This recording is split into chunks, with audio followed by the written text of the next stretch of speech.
everybody. Welcome to the kickoff of the Star Wars Celebration collecting track. So how many of you have never been to a collecting track event ever at Celebration? Show of hands.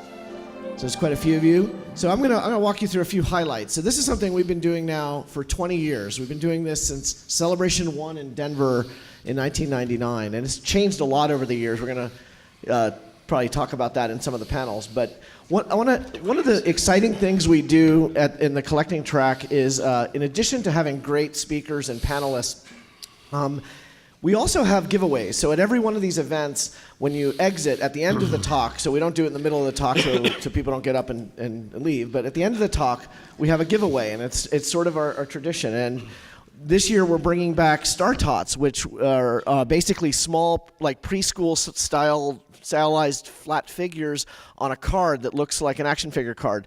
But we're doing something special with the Star Tots. So those of you who've gotten them before at past celebrations, they're now bundled with a coin. So they're reminiscent of the Power of the Force line, if you're familiar with the vintage Kenner toys. So I think you'll be very excited about getting these. We're going to have 20 different Star Tots.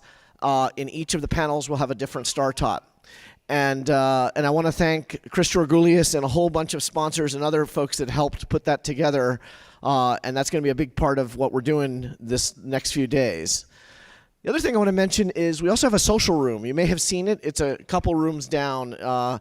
So in there, we're going to do things like patch trading. There's going to be some people giving away some stuff. There's going to be, we're going to have speakers there. We're going to have a swap meet there. I believe it's tomorrow night. We're going to do a number of activities, and we'll be announcing those during the panels. But I want to make sure you get over there. It's a great place to meet other collectors. Like, one of the things that I always find, sort of disappointing when I hear after a celebration is when I hear somebody who's going to their first time celebration and they're like an avid collector and they go to the panels and they have some fun, but they never get to talk to other collectors. And this is really a really communal hobby. It's a social hobby, and I really encourage you to get over there, and you'll meet like-minded collectors. Many of them may be, if you're alone traveling here to enjoy Celebration, you might meet other collectors like that. So I encourage you to get over there several times a day. We're going to be having a full program, and we'll be announcing things there. So and I'll cover some of this other stuff between other panels, but I want to introduce our first speakers, and it's an interesting topic. So if you've been following some licensed Star Wars items in the last few years, you've probably seen a Tiki mashup between Star Wars and Tiki-themed products. And so we got some of the experts on this subject, and I thought it's an exciting new topic for a panel. So I want to introduce to you Ken Tarleton and Matt Erickson, who's going to present on a Star Wars Tiki mashup. Thank you, Gus. And thank you for having us. That's right. You want to introduce yourself? Yeah, so I'm Matt Erickson. I am a president of the Ohio Star Wars Collectors Club. I know there's a couple of you guys out there, so thanks for coming. We've been an active collector since about 1988 of all kinds of stuff. One of those things, I'm sure many of you have multiple things that you're into. Some people just collect Star Wars, which is totally awesome, but I'm a big Disney collector as well. I always loved the Tiki-themed things at Disney World and Trader Sam's, the Enchanted Tiki Room, that kind of thing.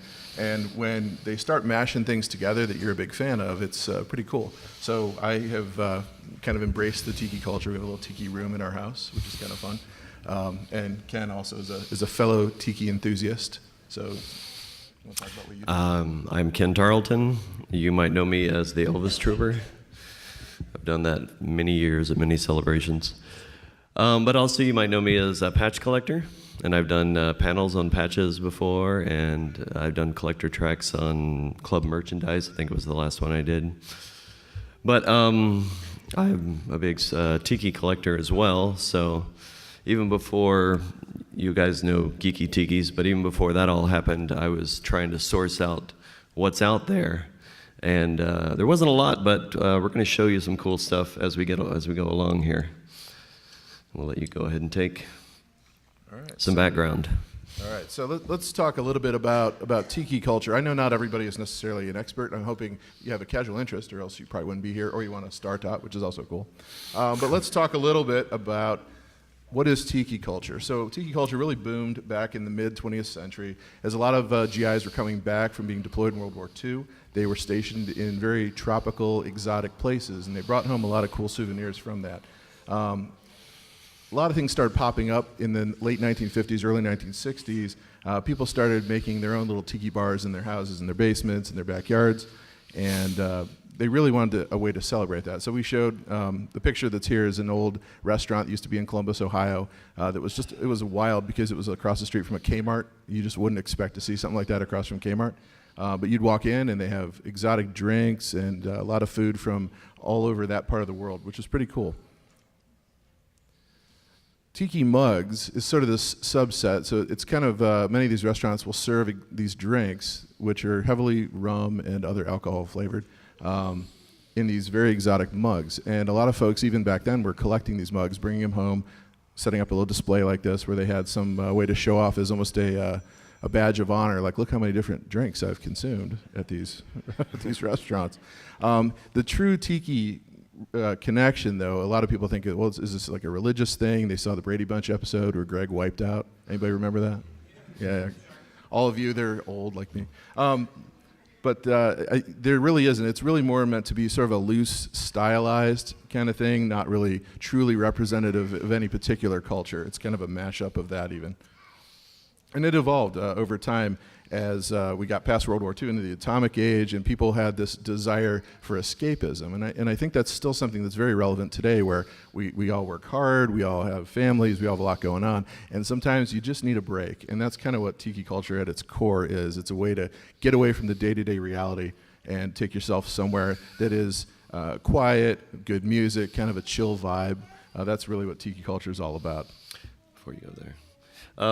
Before we get into some merch and some fun stuff like that, I just wanted to talk about how I got into tiki and had this weird Star Wars tie-in as well.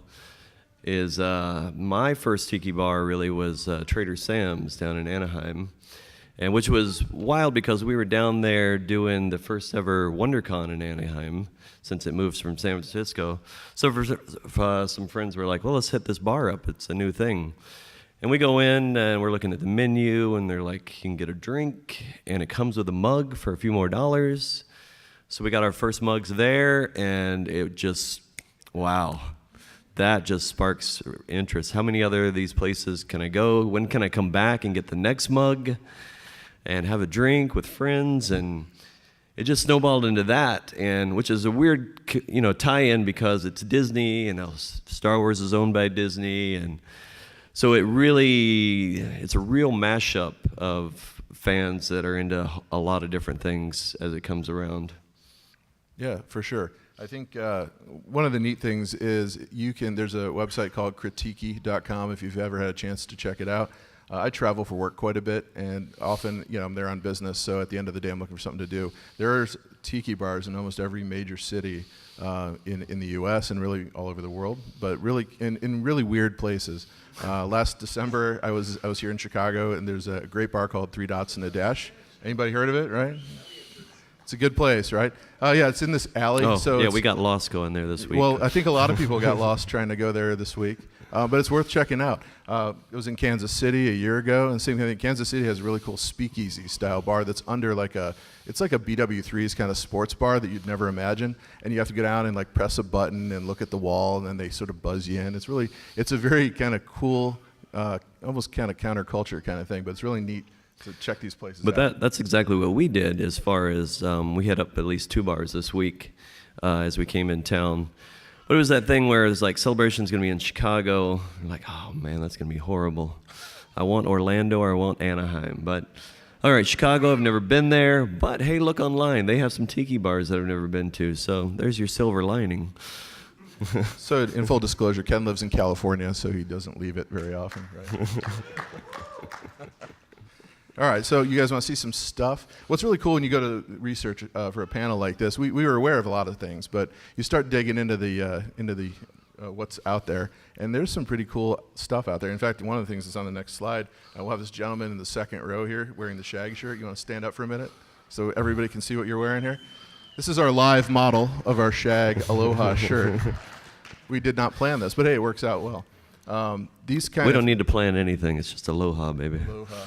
It's very, very relaxing, right? You want to talk about some of these Aloha shirts? They're great.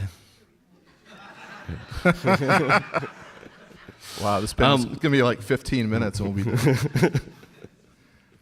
A lot of these next slide. So that shag one was awesome, man. I thought the price tag was too much, but then I kind of want it, and now you can't find it. You can find it, but it's like $300 on eBay. But yeah. So well, my wife says no, orange isn't your color. A lot of these, they are limited edition, and many times if you see it and you have a chance to get it because odds are it'll be gone 10 minutes later, as we all know as collectors, right? There's been some old ones over the years they've done that the licensed one. These are all licensed collectibles that Lucasfilm has approved, and it goes back a number of years. And when we jump into this panel, people really think, oh, this is just all about a tiki mug, but really the Star Wars Tiki Mashup, or just Star Wars Tiki, if you will, is all about the Aloha spirit. And, I really think the first thing is a good Aloha shirt. That's right. I would agree. There's a few, I think there's several for sale downstairs if you're brave enough to anybody hit the Celebration store in less than like 8 hours yesterday? Right? Yeah, there's some people in the back. So we got another model here. Yeah, this guy's wearing our Orlando Solo shirt, which I really covet. Which we don't have in the panel because it was that was a surprise to us right at the end. But we should have known better. It was down to. All right, let's take a look at a couple other designs here. So, is this the Ewok one? That's a Chewbacca. Yeah, Chewbacca, the one is on the far right there. There's some that are kind of subtle, and it's one of those things where I know that when I go out in public with my wife, and she's like, "Oh, you're really going to wear another Star Wars T-shirt?" I'm like, "Absolutely." Sometimes you want something that's slightly more subtle, and I would argue these are kind of subtle for Hawaiian shirts, right? You can tell she's not here to heckle me during this panel. Let's take a look at a couple more of these. So I kind of dig the one in the middle with the ship blueprints. The nice thing is there's a huge variety of these out there, available at a lot of normal outlets like Kohl's and other. Yeah, it was. Macy's. I think Hot Topic is where I got the Boba Fett one before, about a year or two ago, and Kohl's, they definitely had a good run of them last year. Yeah, they pop up all the time. It's really neat because every once in a while I'll see something I hadn't seen online, and then you're like, oh, this is neat. This one on the far right with the ships, I gravitate toward all the ship ones, but I look good in flowers too, I guess. Yeah. For me, I don't know. I mean, that's some people's style. I like more of the flower traditional, and I'm wearing this Ewok one right here on the end. And that was a hard one to find. It's a licensed collectible. It's a licensed shirt from Lucasfilm, but it's not sold in the U.S. So you have to hit eBay for it, and they range in all kind of prices. And they run small, too, which is weird because it's like I want to say it's a Southern America brand or something. But I got a large, and it felt like a small or something. It was snug. All right, so a lot of shirt options out there, but there are other licensees. So Vans. If you remember this run from a couple of years ago, that Vans did. Yeah, they put together a nice little assortment of different things with the same pattern. So there's all kinds of apparel-related things out there that really kind of, depending on what speaks to you, maybe you don't want to rock the shirt at work. This is another one that I'm kicking myself for not getting them when I saw them on the shelf. That's like Collector 101, though. You should always buy it when you see it. So Celebration 6, anybody remember 2012? Anybody go to Celebration 6, right? We have... the beige Vader shirt, yep. I think that's on the next... We have a model for a shirt, actually. Where's Shannon? Right there. Stand up for us. No, stand up. No. Yeah, keep going. Keep going.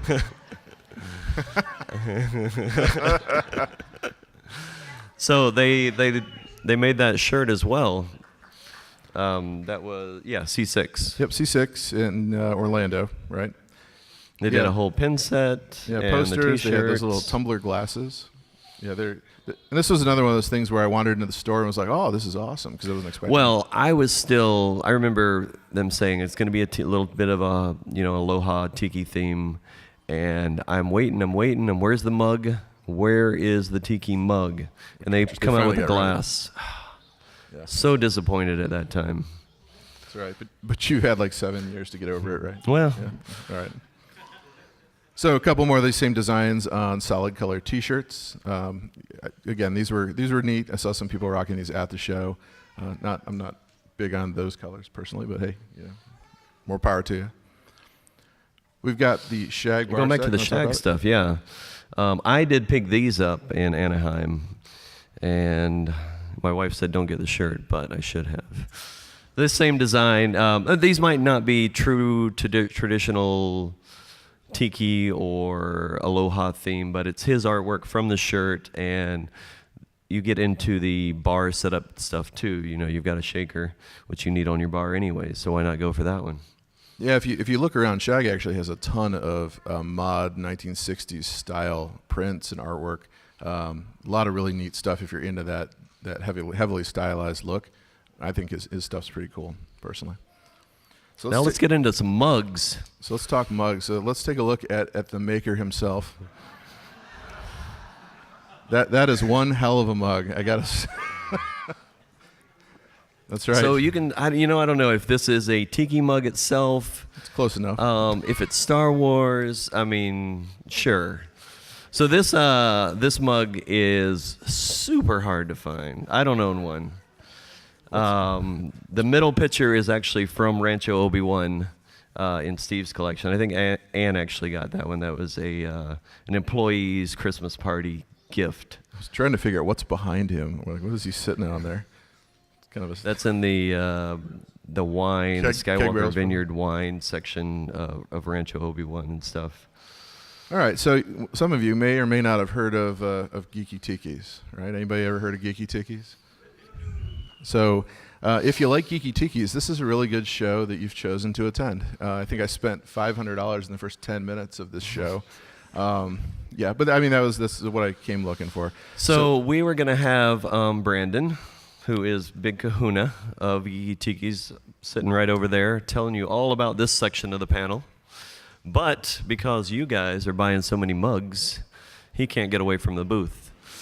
Yeah, which is a good problem to have if I'm Brandon. His line yesterday was just all the way back toward the stage, and it stayed that way every day, the whole day, and he never got around. But his mugs are also, so they've got their booth, and you guys haven't been by there, go by. He shows, in the back, he shows like all their whole section. This one, is, we'll get to that. But. Get to that one, yeah. So Brandon is from Marina Del Rey, California. He's the creator of Beeline Creative. They decided to go into what they described as uncharted drinkware territory, which I thought was like, man, somebody works in marketing. That's good. And they had a company brainstorming session that led to their company deciding to branch out into these Tiki mugs. They're ceramic large drinking vessels that emulate this Polynesian pop decor seen in Hawaii and other islands. It's a cocktail quiche popular in the 60s. And the idea over at Beeline was, how do we take something we love, meaning Star Wars, and merge it with something else that we love with this Tiki concept? So they partnered up with Think Geek back in 2016 and pitched the idea to Lucasfilm, who eventually gave the green light. But I understand it was a bit of back and forth, which can be the case with Lucasfilm. I know that sometimes they're very protective of the brand. They want Star Wars represented a certain way, 3PO tape dispensers notwithstanding. And so in May the 4th, which was super clever, of 2016, they launched their Series 1 of the Geeky Tikis. I remember that day well. Which were these first series. So I'm a Stormtrooper-focused collector, so I was drawn to this one, obviously. But then I ended up buying them all because I have a serious problem with collecting things. They branched out into the second series, and some of you may have remembered the Jabba exclusive at Celebration Orlando in 2017. This is one of those things that even when you have folks over that maybe aren't Star Wars people, they see this kind of thing, and typically it gets a reaction. And I'm always kind of wondering, what do they really think? But they seem really impressed with this kind of stuff. And you can dress them up and put them in a corner in your little Tiki area like this photograph has. What's really neat is when they were creating the Tikis, they actually went through a series of evolution on the designs. These design concepts are awesome. So I was wanting to have Brandon here to talk about this part from design to reality. There's a really good video on YouTube if you want to look up. He's interviewed by a guy named Tiki with Ray. Yep. If you've seen that, but go and look for his Tiki with Ray's channel and look for the Geeky Tiki interview. And he talks briefly about how they wanted to do like this Vader right here, and how it looks so much better than the actual first mug they made. Right, So they pitched this, and Lucasfilm turned them down. They're like, oh, we don't want Vader to look like that. We want it more traditional. So you get more of what we actually got in the first wave. But he said with the popularity of the mugs and how they've taken off so well, he's going to go back and probably do these first concepts as mugs eventually. So if you actually want to purchase something like that, stop down and tell them that, because that's the kind of thing that motivates them to do these types of runs. We have a few more looks at like the turnaround for the Yoda mug, which was pretty cool. It's kind of neat, from the drawing to the final concept. And then we talked a little bit about visiting the insanity that is the show store, where you can get this wonderful Rancor mug. We have Amy's mug on display here. Yeah, Amy was very gracious to lend us her mug, since Ken and I don't have ours in hand quite yet. But that's okay, we'll get there. And then they introduced this concept of the muglet. And we were both a little surprised at how small the muglet really is, but that's all right. I guess it's supposed to be like a shot glass. But still, they've got little Jedi Luke sitting in his hand, which is neat. There is a lot to get. I think these are going for $60 down in the Celebration store. So if you are lucky enough to get in there and get one, I would encourage you to do so because they're sweet. And stop up and check it real quick before you guys leave. And then there's a lot of other stuff available at the show. So on the left side, they have this Vader case, which is hilarious, full of these little mini muglets. And that's a pre-order at the booth right now. Yep, but you get the shiny 3PO if you pre-order it here in hand, so you can actually take home the one little... I think somebody was just telling me that's going to be limited to 500, and it's just for the first 500 pre-orders, so if they oversell that, then no gold 3PO for you. None for you. And then several of the other retailers, so I think Toy Inc. has the Death Star goblet, and they have a Han versus Greedo 2-pack. Actually, he was telling me this morning that one has probably sold out. Oh, really? The Death Star ball, yeah. They had a few left earlier. But Earlier? Okay. Yeah. Well, check it out. I don't know if they're rationing per day, or they might be. If they're going like who was it, Del Rey with the Thrawn book, all on day one. We sold our entire allotment last time around. That was super popular. I know today he didn't have the plastic mugs, the tumblers. They sold out of their allotment from yesterday early on. He doesn't have them at the booth today, but he said tomorrow he'll have the tumblers back in stock at their booth. Yeah, so those are like plastic sippers. If you are clumsy like my wife and daughter and drop ceramic things, you can get the plastic ones. Or like us, you need them for the kids, and they want the mocktails. That's right. Or you're going to drink in the pool. I guess that's probably a good plan to have a sipper. And then the other piece that we don't have a photo of, but there is a Millennium Falcon punch bowl. It's right there. It's right there at the top. There? See how small it is? It's really small. Well, from this first photo, I was all like, what is that? Yeah, so it actually isn't quite that small. It's a little bit bigger than that. Yeah. But I believe those are still on display at his booth as well. So we were trying to put this panel together, and then they gave us a time for getting it done, getting all our full slideshow done like a good week before, and then Beeline kept throwing photos out like every day of the new stuff. Like he was pushing it right the week before. If you follow them on Instagram, you can see all their stuff and all the great photos they've taken of their mugs. All right. So let's go and look at, so that's really it from a license perspective, but we have some, as you well know, fans create some really awesome stuff, and we've got some just representative stuff that's out there. So I think on the right is a fabric bolt that you can pick up at like Joann's or any of those places that sell bolts of fabric, and somebody went and made their own Hawaiian shirt, which is kind of cool. And that's a big thing because my wife and I had a good matchy-match set last night from a Joann's fabric. Nice.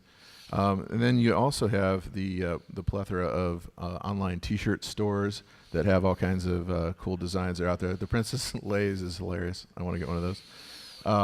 That was pretty funny. And then that Tiki Darth Ku is on a bunch of different apparel and glassware. It's one of those things like in a cafe press type store where you can have it put on all kinds of different things.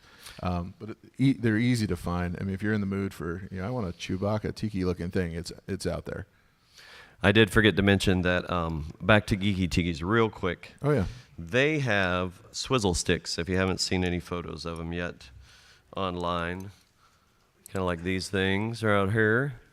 And Brandon wanted to be here to try to give some of these out at the Q&A and maybe some other stuff, but he can't. So he said anybody that goes to his booth, 3319, mentions you were in this panel, can get one of these. For free. Free. Free stuff at Celebration. Who would have thought? It's cool. All right, let's take a look at, so as you may have heard, Ken likes patches. And I like patches too, but not to the degree that Ken likes patches. You know it. So it wouldn't be a panel, wouldn't be any panel of mine unless I didn't throw out patches. So we could talk about this for a good hour if you want. Yeah, at least the next 20 minutes. It's all you, man. This is all you. Oh, yeah, it's definitely. You know, I'm trying to, the Tiki Trooper and the Scout Trooper over there were probably one of the first ones done by one of my friends, Scott. And those were great. I was hoping he was going to continue the line. He says he probably might pick it up one of these days again. But these square ones here are fairly new, and they can be found online pretty easy. Since these are fan-produced products, I can't really tell you where to go and where to find it, except maybe like where it's at. The internet. That's where we would recommend you go. Let's take a look at a couple others here. Oh, actually, you know, the Han and Chewie in the bottom right-hand corner, these things are huge. Like, when I bought a set of these, thinking they'd be, you know, like 2-3 inches, and they're like every bit of almost 5. Yeah.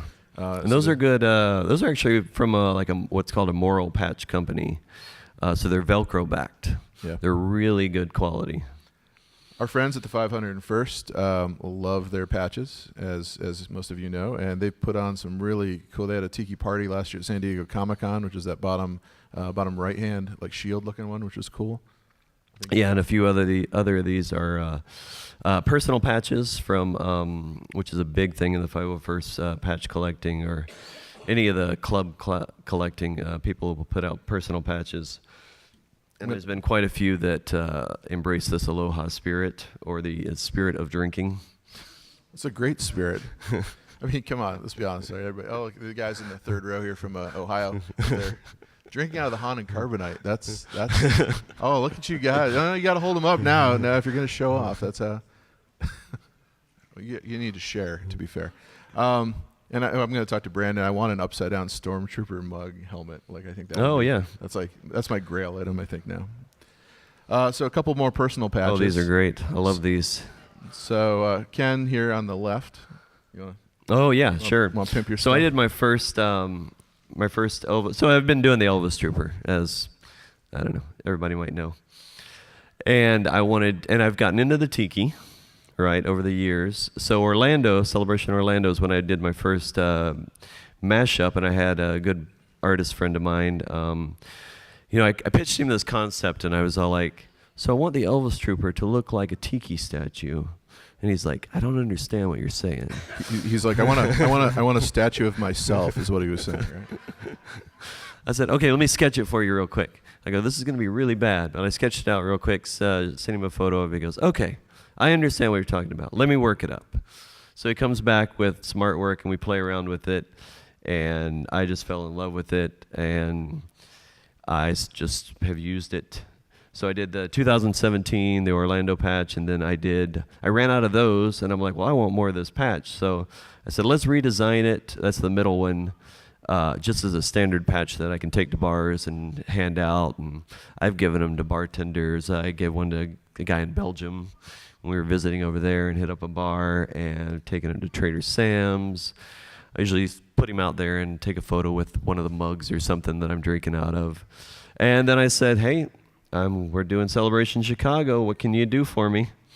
And he came back with that one, so I've got those to trade out as well. So what's this other one over here, Matt? So the one on the right. So my, as I mentioned, I'm a Stormtrooper-focused collector, so I have a lot of Stormtrooper stuff, and I like Disney stuff. So we decided to kind of jokingly name the collection room the Enchanted TK Room. So everybody gets a little storm. Ha ha, right? So this was the patch I had designed for Celebration Orlando, but it arrived like 2 weeks after Celebration Orlando. So it's all good, man. Yeah, when you procrastinate, this is what happens. Yeah. So I have my Elvis Tiki went from Orlando, I'm like, all right, man, let's do a patch trade. I'm like, here, have nothing. So we have a few of those still floating around. Then I did a new one for this show, so we'll show those here at the end. But we've got those floating around as well. Then that's kind of it for patches. Let's look at some other stuff. No, let's talk patches more. Oh, you want No. more patches? So we'll talk patches after the panel in the social area. And if you want to trade patches, come over and see us. We brought a few to trade if you're interested. A few hundred. Few hundred, yeah. Fan-produced items, so coins. Oh man, these Tiki coins. It's a weird thing that I'm into patches, and I have this huge collection of Star Wars patches. And then in the 501st, they started doing these challenge coins, and if hopefully everybody's familiar with what a challenge coin is, and which is actually funny because it ties into drinking. It originally tied into drinking at a bar. You throw your challenge coin down, and if the other guy doesn't have it, then you owe him a drink. Good way to get free beverages. Right. So the whole challenge coin thing came about in the 501st, and I'm like, no, I collect patches. I do not want coins. That's just another crazy collectible that I don't need. Then all of a sudden, people are like, hey, let's do a Tiki coin. And I'm like, We're like crackheads with this stuff, clearly. God, okay, just these. And actually, so this isn't my collection. I only have a few of these right now. These are from, there's a whole group on Facebook that's just Star Wars Tiki. I think it's Intergalactic Coins or something like that. If you hit me up later, I can tell you where to find it if you're interested in these. But all these guys are making them, and they're trading them, and they're selling them for charity sometimes, and they're great. There's a couple guys in here that have these, actually. I know there's a biker scout somewhere in the back of the room that has one. This guy. One other thing with this I want to just call out. So a lot of times people will come up and ask questions about wanting to produce their own items. And a lot of times they say things like, well, I have no artistic ability, which is fine. I mean, a lot of us don't. And what's really neat is if you look on the far left, you've got the picture of Yoda sitting in the Tiki Bar there that somebody sort of cobbled together from a variety of different sources to hand off to the coin manufacturer in this case. And a lot of times, a lot of these companies are really good at taking the roughest of rough ideas and turning it into something really cool. It can also go horribly, horribly wrong, but that's the risk you take. Yeah, I wanted to throw this one in, this artwork, because I loved the artwork concept he did with Yoda sitting at Grog's Grotto. Yep. And then he's drinking out of, a sandcrawler mug, which, they'll probably make at some point. Yeah, that'll be a celebration in 2021. But I really love that concept, and he just sent it off to the company, and they did the artwork for him and broke it down and added a few extra things, and I have that coin now too. But that's an awesome coin. I love the beheaded Ewoks up in the corner. I think that's for me what makes that worth having. So, all right, let's look. We got a few more coins here on the next slide. This is more of the that landing party luau Tiki Bar kind of at the top, which is awesome. Love them. So, just in case you haven't seen anything, you're like, oh, you know what? I don't like collecting any of these things. How about pins? So, I don't know if you've heard, Disney loves selling pins. Oh my God, do they? Have you heard? Do Have you ever? Yeah. I hear there's some. They have a whole set of pins that I'm not crazy enough to even try to collect this time around. But there's a lot of fan-produced items floating out there. Like I think there's Vader enjoying some Dole Whip, which my favorite treat at Disney, especially with rum. I gotta find this coconut one. I don't have that one. Yeah, that one's pretty cool. And then some of the patches, when you get the artwork designed, you can send it in and have it translated to enamel pins as well. Like this. This is my pin, and I just had it made for Celebration, the Elvis Trooper Tiki Pin. I'll do a coin eventually too. What, like tomorrow? All right. No, we looked into the price of that. And there's this. So I had this patch up of the upside down Stormtrooper helmet, and the guy that made that actually made an enamel pin as well. And I was like, I don't collect pins, but I have to have it. And now you collect pins. Yeah. Now. So yeah, the rule is if you have 3 of something, it's a collection, and you are a collector of that. So in case you were wondering if you fell into that category, that's the general rule of thumb. A few more. These Tiki Diablo mugs are pretty awesome. Yeah, so these are in my collection, and I wasn't too thrilled about the Vader when I first saw it because I'm like, it doesn't look like Vader. But if you get into tiki, it's the Suffering Bastard. Yeah. That actually Trader Vic's has a mug of, and if you really get deep into tiki and the tiki history behind this mashup that he did is actually really awesome. And the Cocoa Fett, I was sold on that when I saw that photo online. I'm just like, money is no object. It's like you're drinking his brains. That's pretty awesome. It's no good to me dead. So one of the things in collecting anything, there's always variations, right? So even when looking at bootleg tiki mugs, there's variations for you variation hunters, Chris, that have to have every version of every single thing ever created. And it's just wild. You start digging into it, just different paint schemes, different sculpts slightly. But even if you're into some little subset of this, there'll be 4 or 5 different versions of it. This is amazing. When I found this, I was just doing the research on this panel, and I had no idea this mug existed. And it's actually an older mug. And I think I searched through Critique maybe, one of the forums, and found this, and I just was blown away that this actually existed. So just to prove that you can truly collect anything, fan tattoos. This is dedication, folks. This is permanently attached to your body. But there's some really cool tattoos out there, for folks that are tattoo people and tiki people and Star Wars people. Mash it all up. Mash it all together. And you can get a little tiki totem like that one, or a little Boba Fett hula dancer. We've got a few more kind of cool tiki-esque. Yeah, the Vader one on the left is pretty sweet. I've seen that artwork somewhere before. I would recommend you bring a print of what you really want it to look like, so it doesn't look like some of those really scary ones on the internet. It's funny. We went to Belgium recently for a work vacation my wife was doing. So I looked around and I was like, hey, there's a tiki bar in the 2 towns over or something. Let's take a train and get there. Which my wife wasn't too thrilled about, but we're gonna. So there was this little place called Ghent in Belgium that we went and checked out, and there's a little bar there. And we go in, and it was still kind of early, so it wasn't a lot of people. And it was tiki bars. There's like 2 tiki bars we found in Belgium. I think there's actually 3, but the 2 we found and went to. So I'm talking to the bartender. We sat right up there at the bar. He's making us a drink. And I start telling him, I'm into Star Wars and tiki together. And I look over to the right, and there's that poster of Chewbacca with the surfboard standing on the beach. He's got that hanging up. And up in the corner, he's got a Stormtrooper action figure up there. And he goes, oh, you want to see something really cool? And he comes around the bar and shows me the back of his leg, and he's got like a Vader wearing a Hawaiian shirt tattoo on his leg. And I was just blown away. And we talked, and I gave him a patch and any other swag I had on me at that time. And it's just weird. You can just start talking to people, and they're into a lot of the mashups, and they're into a lot of different things that, all kind of fit together in a weird way. Yeah, for sure. There are folks that will put together Tiki Star Wars events. So this was something even when we were doing the research for this, I'm like, this is pretty cool. We saw that San Diego Comic-Con 501st party, but a couple of these other postcards that were out there floating around that are, again, I love the Vader with the volcano like mask for the mouth. That's pretty awesome.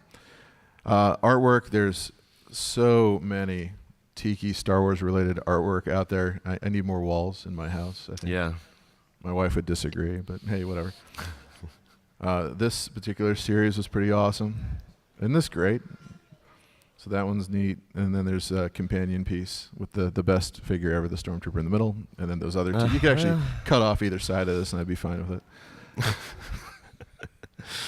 Here's something nice. Look at that guy over there. He likes it.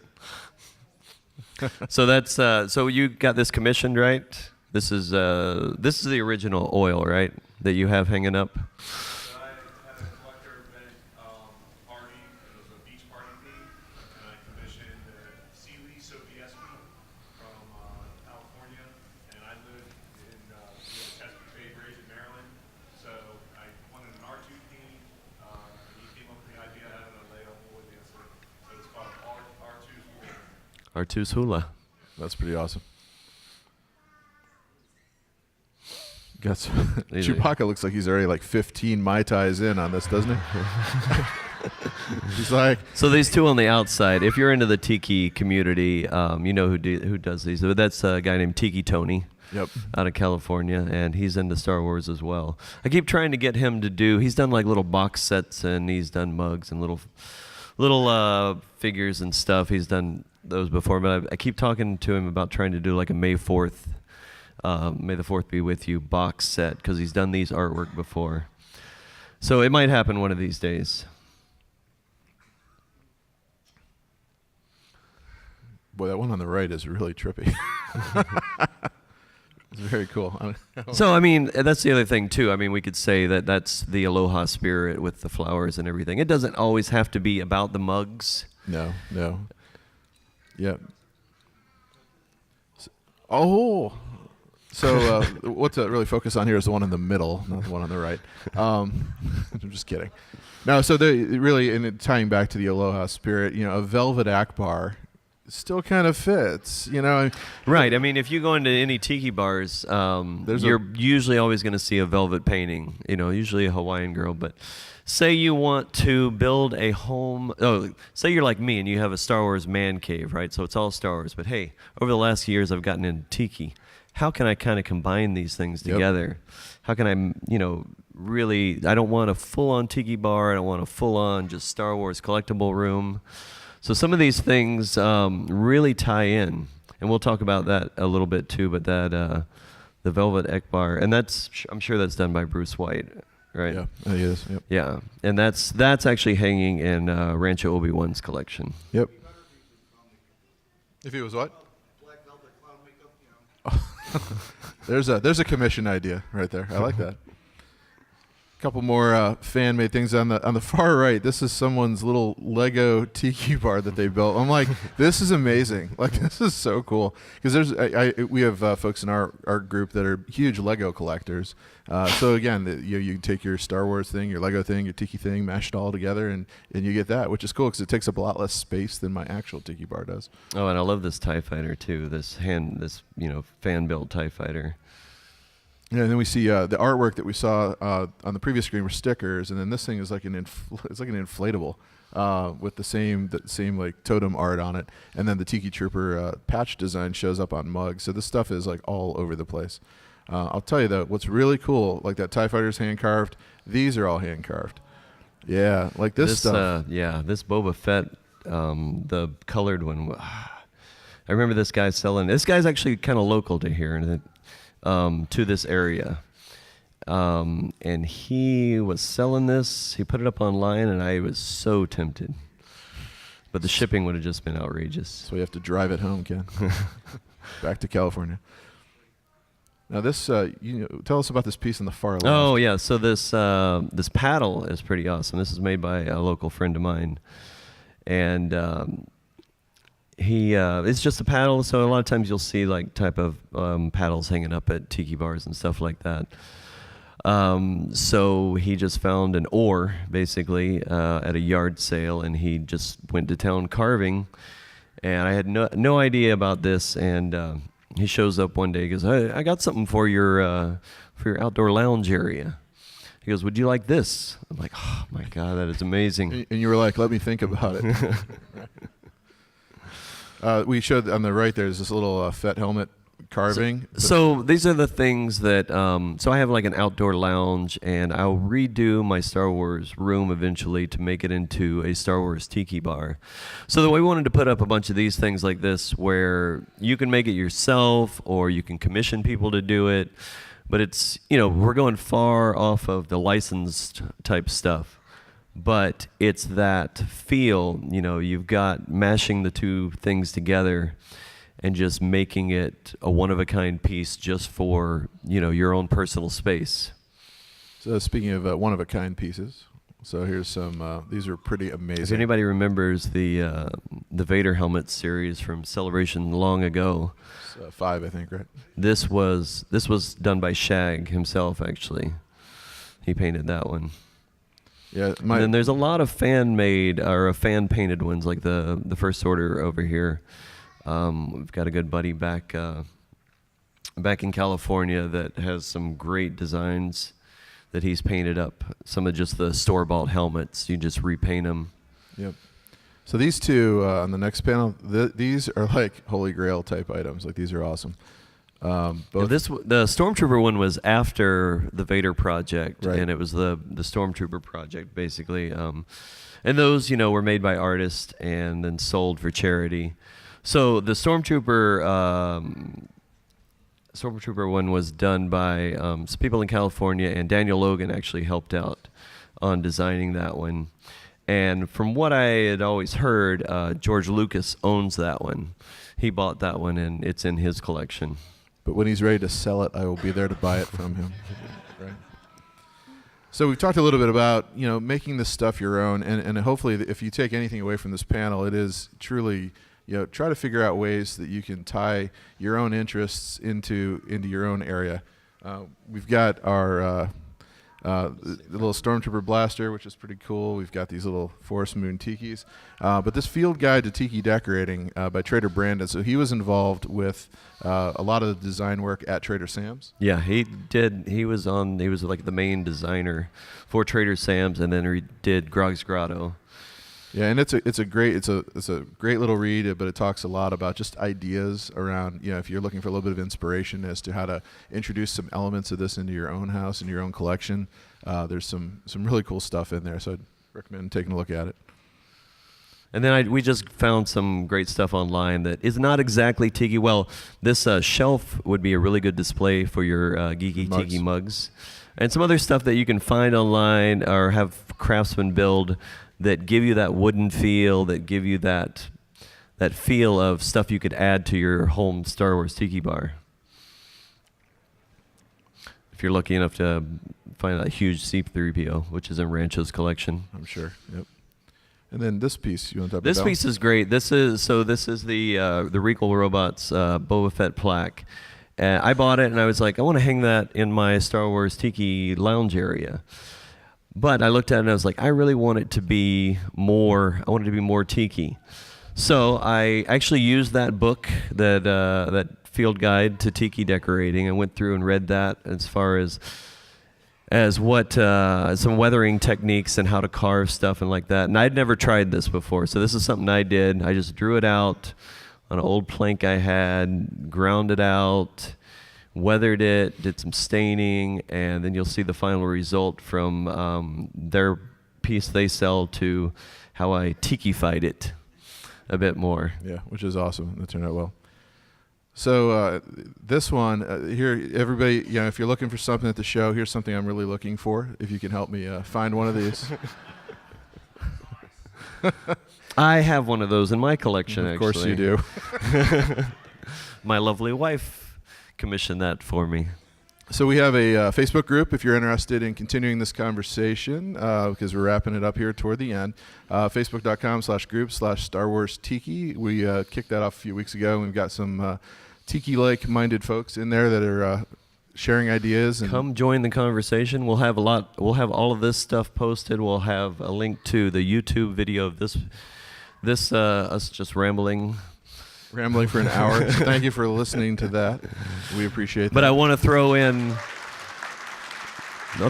I'm going to throw in. If you get to that group, we'll throw in a lot of stuff that we didn't include in the panel. A lot of the other photos we found. Yeah, there's some cutting room floor stuff, and then we have the stuff for trade in the social room, 2 rooms down. So we'll be right over there after this. If there's any Q&A, just come on down to the social room, and we'll be glad to talk to you as long as we can and trade and everything like that. Thank you. Thank you, guys.